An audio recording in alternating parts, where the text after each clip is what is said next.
Hello guys, আসসালামু আলাইকুম। আজকে আমি একটি গুরুত্বপূর্ণ বিষয় নিয়ে কৃষক ভাইদের জন্য মাঠে আসছি।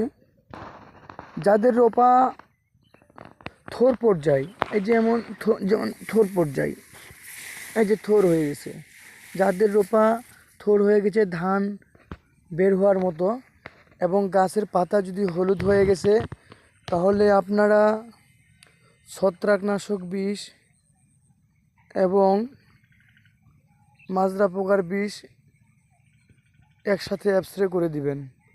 ছত্রাকনাশকের বিষ দিলে গাছের যে হলুদ পাতাটা আসতেছে ব্লাস্ট জনিত কারণে, এবং ধানের থোর হয়ে গেছে, এই ধানে যাতে ধানের শীষ বের হলে সাদা ধানের শীষ বের না হয়, মাজরা পোকা যাতে খেয়ে না ফেলে, তার কারণে আপনারা দ্রুত গতিতে বিষ মাজরা পোকার জন্য এবং ব্লাস্টের জন্য ছত্রাকনাশক বিষ স্প্রে করুন। ধান আপনাদের সুরক্ষা দেবার দায়িত্ব আমাদের। এই যে ধানের অবস্থা যদি এরকম কারো হয়ে থাকে, হলুদ হয়ে থাকে,